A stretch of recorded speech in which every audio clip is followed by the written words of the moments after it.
Okay, recording has started for Special Projects 515, August 24th. All right, I'm calling the meeting to order. That's item number 1 on our agenda. Item number 2 is to review and approve minutes from April 27th, June 4th, and July 27th. I recommend that we approve them all at once here, unless somebody has some comments they may want to make at any of those particular dates. Yeah, it's just Rich. I wasn't there on July 27th, so maybe you want to do April 27th and June 4th, and then July 27th separate. Okay. All right. April 27th. I make a motion we approve the minutes from April 27th and June 4th as written. I'll second that. Rod. All in favor? Aye. Aye. Aye. Aye. Okay. Any opposed? Make a motion we approve the minutes from Make a motion we approve the minutes from July 27th as written. I second that. All in favor? Aye. Aye. Rod abstains. Okay. Any opposed? Hearing none, the motion is passed. I think we got June 4th to do, or is it done? No, we did that. It was the done. First motion. Okay. So we got them all then. Okay. Let's move on to just an agenda item that is ad nauseum at this particular point. But Sal, if you could tell us what's going on with the lawyers, I guess on. Sure. The lawyer received a response from New England. From the attorney for New England Glass Armor. I believe it was dated August 4th. It ignored Sherman totally.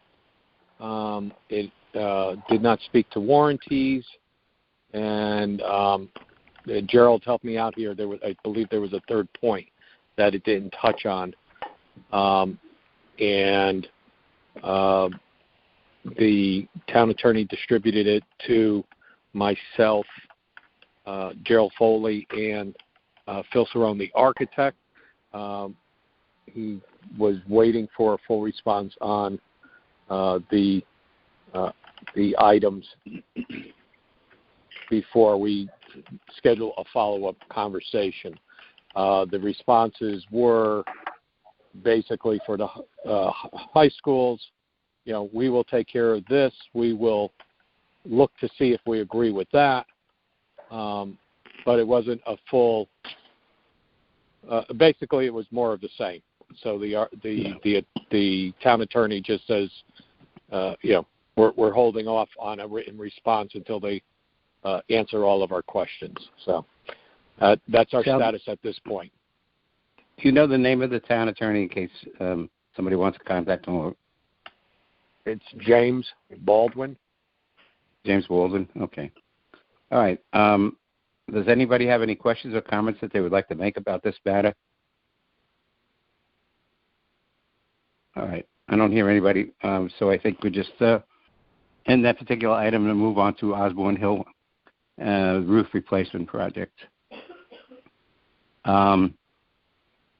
Again, with Sal or Gerald, whoever wants to take the lead on that. Since we have the project architect, I'll let Tom Hibbert give you a status update. Excellent. Well, you want to take that over? Yeah, I haven't been there since last Thursday, but I would say we were about 75% complete on the RIP. They only had two sections down. I think that's the south end of the building that had not been removed. The original roof had not been removed and replaced. They were focusing on doing some capping around the area where we have a large electrical line that goes across the roof that supports the portable classrooms out back, and where there's a gas line, and they were capping that so they could get the electrical line reconnected. The electrician was on site last Thursday, and the welder, I think, should be on site by now, reinstalling the gas main. We had to raise that. Also, it's not my job, but there are 4 mechanical units that are being replaced. So at that same time, they were putting the mechanical unit, installing the mechanical unit that's right behind the stage. And they were also replacing the mechanical unit that was right by the kitchen area, I believe. Yes. And so that was all taking place. So that was all being coordinated. And the window installer had not arrived when I left Thursday, but Sal has informed me he has been on site, and 2 of, correct me if I'm wrong, Sal, but it sounded like 2 of the 4 windows have been installed. Is that correct? Yes, at this point, he was on site this morning. As of like very first thing this morning, I was there at 7:30. The 2 south windows were installed, and he was to work on the 2 north windows today. I didn't get a chance to cycle back, but he's plugging along. Thursday he had one in, and Friday he had another in. Apparently he was not there on Saturday, and he came back, and it looks like he's a one-man show. And tell you the truth, for the size of the windows, that's about what you need. Another pair of hands probably would help him. To add on to what Tom said, the cap sheet, the rip is the south half of the south wing, which is basically the 1968 edition. It's when you look at the building, you can see the expansion joint standing proud on the roof. It's everything to the south or to the left of that when you're looking at it from the front. Not a terrible, it's about a 2-day rip to do. The rest of the roof is capped. They were finishing up, they were welding the seams down on the kindergarten, the north end of the building this morning. And there are mechanical units, and I'll get to that later on when we get to Rich's item in the agenda. So progress is good. Okay, and you and the architect basically agree on a percentage that the project is completed. I agree with what Tom signed off on. Yeah. Yes, I do. Okay, good. Does Gerald have anything to add at this particular juncture? Yeah, Rich, hi, this is Gerald Foley. No, I had nothing else to add. Okay. All right, then the next item on the agenda was an update by me, which the architect just indicated that it's not his work, and what had happened is that some, I guess, construction had to occur as things were opened up on the project. I guess it's best explained by Sal, so I'll just defer to him on it. Thanks. I'll jump back in. So I had called Rich last week because we did run into a problem with the flashing height over. Excuse me, that's very loud motorcycle. I'm sorry, Sal. What did you say? The what height? The flashing height of the roofing. Oh, the flashing. Thank you. Okay. And behind the cafeteria, or actually behind the stage that's in the cafeteria, there is a rooftop unit that feeds in the back of the gable wall of the stage, and the ductwork was quite low to the roof height. So when they removed the ductwork to get a better attack angle at the roofing underneath this unit, which is up on dunnage steel, the flashing height was very low, so the masonry opening needed to be raised, and that would have meant that the ductwork would have needed to be modified. At this time, I knew that there were a couple of units to be rooftop units that were going to be swapped by our maintenance department after this roof project was done. I actually did not even know which units they were swapping. It turns out this was one of them, and we all got together, and what it turns out is Fairfield Public Schools needed to change the ductwork anyway for the unit that we're going to be putting in. So the Solomon split the baby kind of thing on this was we'll have the job pick up the roof project, pick up the masonry work because they needed it for their flashing height. Fairfield Public Schools will take care of the ductwork, and there'll be some change order to be resolved once we get that all straightened out. Along with this, over the kitchen was another unit that we were worried about the flashing height again. And that was also a unit that was going to be replaced. So, again, coordinating between the two projects, what Fairfield Public Schools did was give the roof curb for the new unit, to the roofer to install as an extra on their project. We'll pick up the ductwork modifications and landing the new unit, which will happen this Thursday. So there's two things that we're asking the roof construction project to pay for as an extra that coordinated with ours. So it was kind of a win-win, because you would have been getting into a tin knocker and all that if we weren't replacing the unit. So it kind of worked out better because it would have been an odd... So basically there was already a mason on site for this project, so just to give them a change order with the path of least resistance? Yeah, we picked and choose where to put the cost. So we asked very little. Fairfield Public Schools asked very little of the construction project. We got the majority of the work, but for the things that fit in with your vendors, we did that. There was a little roofing work to put in a curb. There was some masonry work, and they already had the mason on site.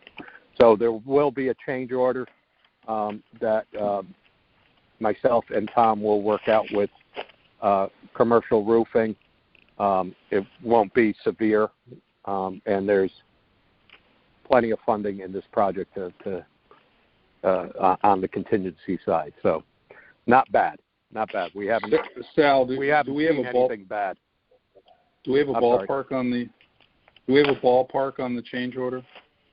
I would sketch it out probably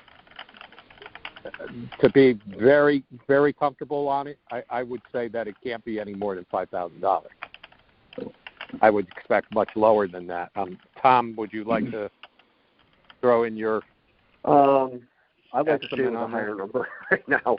I think it could be a very manageable number. I agree with Sal, because it's just a good marriage of the trades. If you brought in a mechanical unit just to do a mechanical unit by itself, you would have to have a roofer, and the ductwork is different size on the new units. So you would have had masonry anyway, and we just had those two trades on site for the roof project. So I would anticipate there'd be some savings in that regard. We already have the right trades on site with the roofing project. Right. All right. So we'll be getting a number sometime before the next meeting of the committee. I think we can safely say we'll have that resolved before the next meeting. Okay. So all right. Let's. What's done is done, and it was an opportune moment to do it, and hopefully it's not going to be any more than 3,000. Right. We're not. Yeah. All right. Whatever it's going to be, it's I'm just kidding a little. All right. Any other questions or? I'm sorry. Go ahead. No, I mean there's not a lot of the masonry. There wasn't removal. There wasn't demo involved. It was straight masonry. Even if you count a mason for a whole day, there's not much material to it. The curb installation was all labor, and there again, if the best that they can do is tell me that they got a guy for a day or two guys for a day. It can't build up a lot more than that.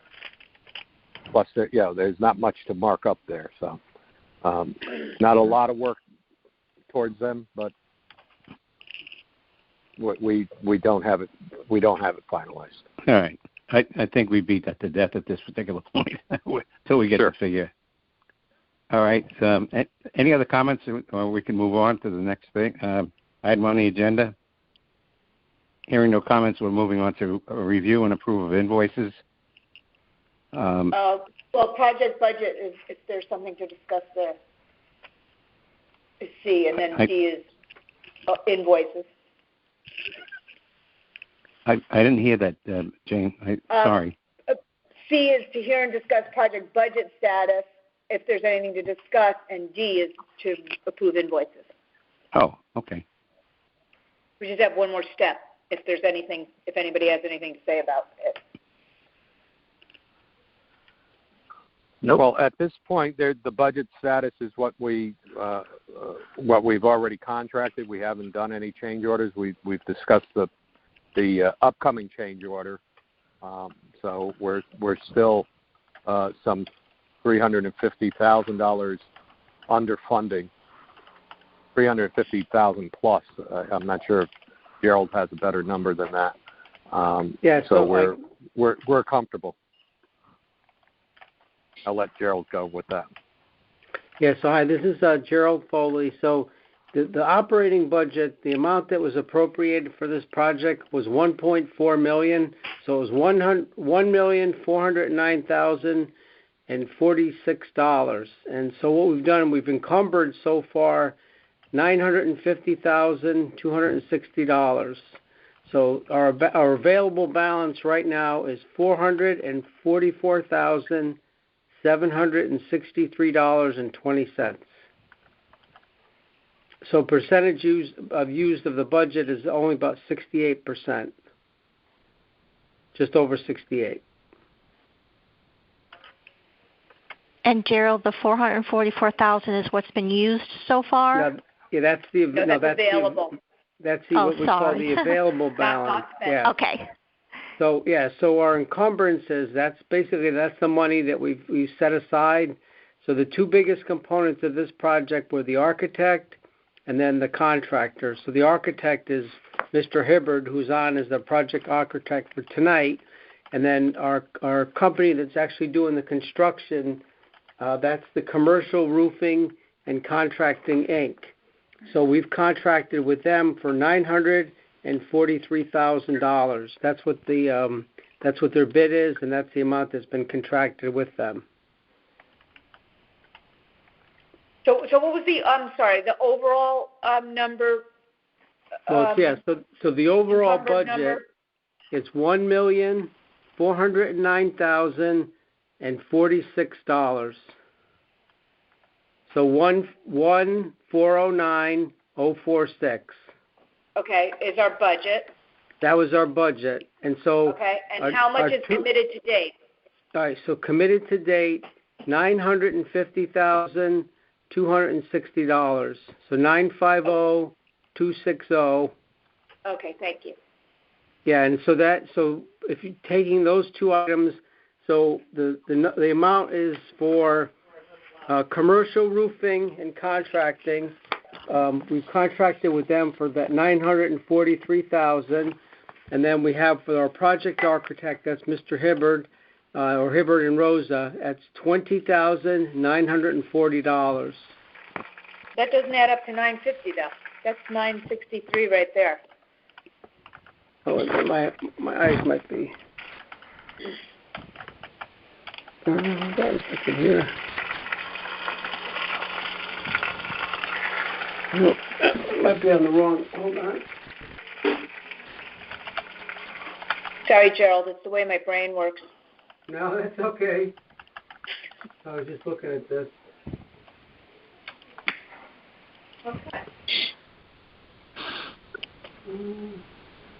Oh, I'm sorry, because that's encumbrances. Because what happens is that doesn't account money we've already paid. That's what's throwing the number off. So for the project architect, we've expended money to him, and so that comes off the encumbrance number. So the amount. So to go back to Jane's question, the amount that we've actually contracted for less the amount that we've been paid is approximately $963,000. I'm sorry, I was reading it off of because what we've done is we've expended funds from that. So we've actually expended money to commercial roofing and contracting, and we've also expended money to Hibbert and Rosa. So that dropped our numbers. Okay. So $963,000 approximately is yes, the total. Yes, that was what it right. That's the money that was set aside for both components. Okay. And that doesn't include that does not include the items that Sal talked to earlier. Right. In other words, understood. I don't have those as the change orders yet. Right. Okay.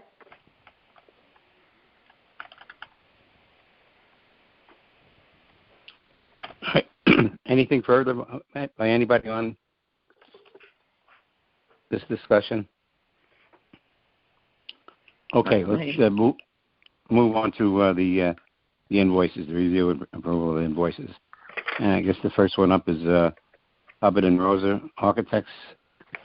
And so I have an invoice from Hibbert and Rosa.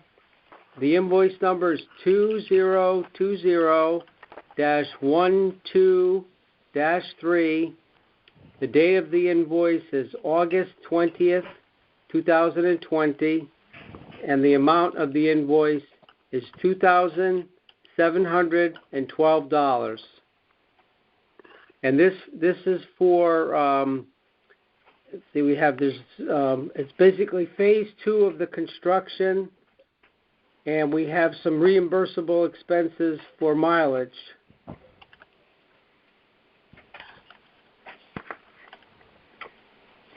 Gerald, what percentage is that of the phase 2? I don't have it in front of me. I'm sorry. So it's about approximately 50%. The amount for phase 2 is $4,320, and so this invoice is for $2,160, which is 50% of the previous number. Okay. Thank you. You're welcome. And then the actual invoice amount is different, right? Well, the invoice is it's a combination of the two the two items. So it's the phase 2 construction administration, which was for $2,160. All right. And then the reimbursable expense for mileage for $552. So those two should add up to the $2,712. Okay.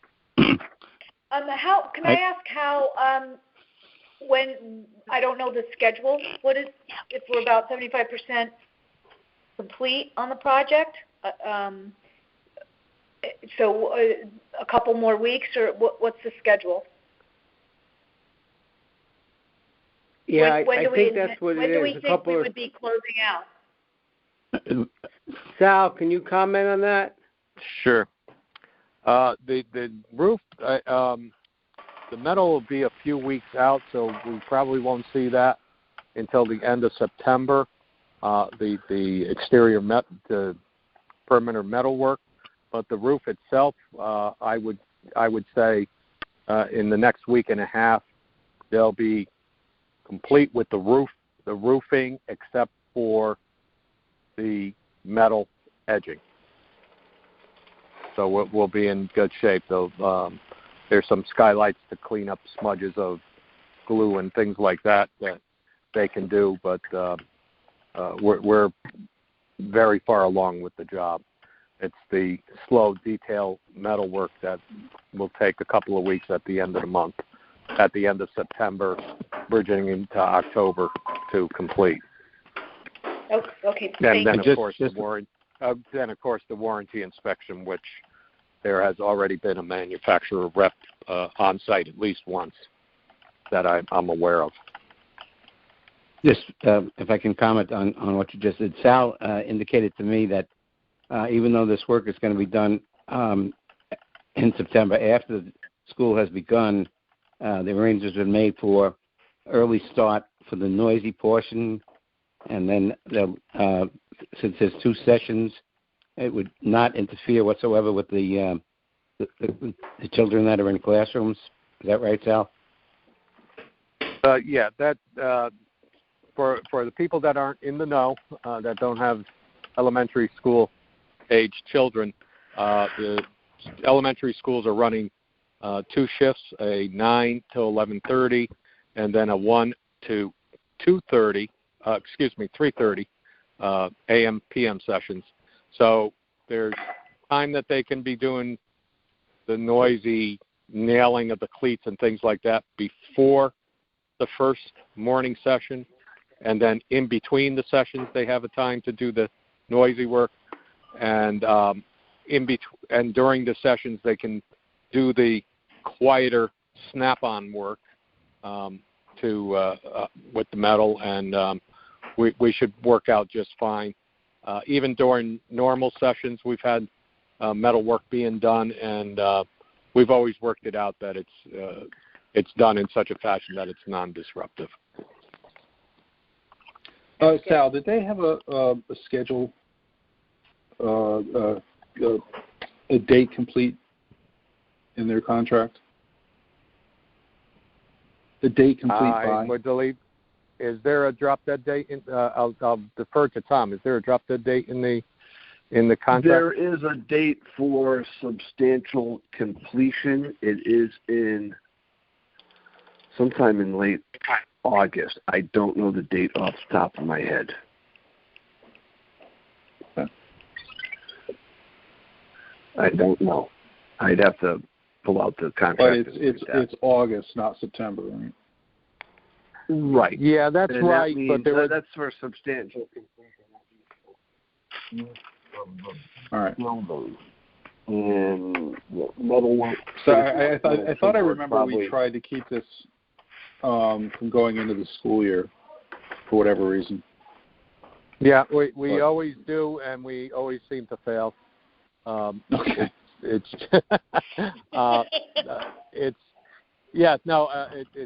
true. I mean, even Sal, on you're the jobs closer this where, time. Yeah. Hey, we're better than the last one if we complete it like in 2020 instead of like 2023. Yeah, this is true.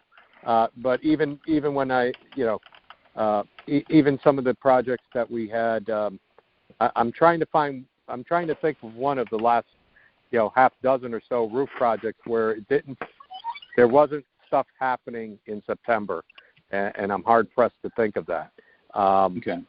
It's just it's the nature of the game. It's hot day. You're doing it in the hottest days. You really would, if you wanted to do a roof, you probably would want to pick something that's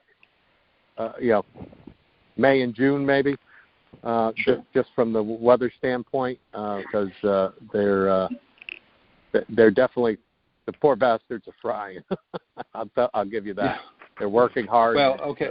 Some really bad days. And commercial is on board with this, and they're not going to expect change requests. They wouldn't be supported. Okay. All right. I'm just checking. Okay. Yeah. All No, right. there's no saber rattling like that going on. Okay. So very, very pleasant. We're working together fine. That's good to hear. Play nice. Okay. Going back to the architect's invoice in the amount of $2,712, I recommend approval of the invoice as detailed by Bill Foley.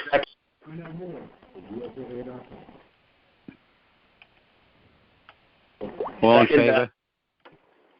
Aye. Aye.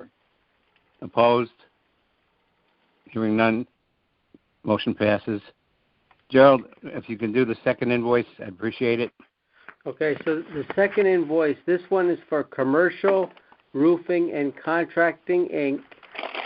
This is payment application number 2, and the The invoice number is 02343, and the date on the invoice is it's dated the 19th, so it'd be August 19th.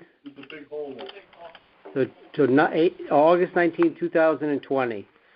And the amount that is requested, bear with me here, current payment due is $484,167.50. So it's 484,167.50.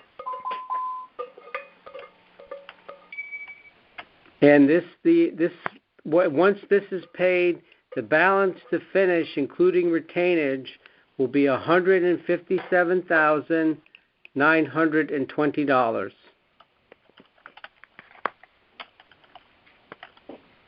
I have a question for Mr. Hibbard. Tom, you said earlier in the meeting that the project's 75% complete. Yeah, is that correct? A little bit better. Yeah, that or a little better. This invoice is for 88% complete. And I saw that you signed off on it. Well, no, the thing you've got to remember too is while the actual work, the installation work is at 75 plus, the materials are on site. You've got almost 100% of materials on site. So that's where the difference comes in. Okay. So there's just a question. Yep. No, good question. Yeah, so on the materials, this is Gerald Foley. So the material cost was $259,000, and we have a balance to pay on that, which is a part of this invoice, is $21,000, and then the retainage left on that material amount was $4,200. So to Tom's point, we've paid almost 100% of the roofing material component. So we have a small retainage amount, but the majority of that has been paid, so that shifts that doing it strict percentage-wise, it does shift it up closer to that 80, almost 89%.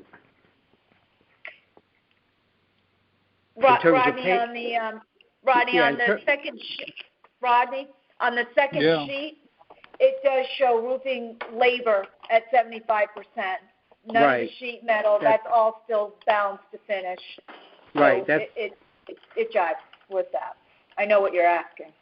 Yeah. So Rodney, on the back side, not that everybody has it in front of them, but on the second page, of it, it lists all the different components, and so the roofing material is being billed out at 100%, but there is that small retainage that I mentioned.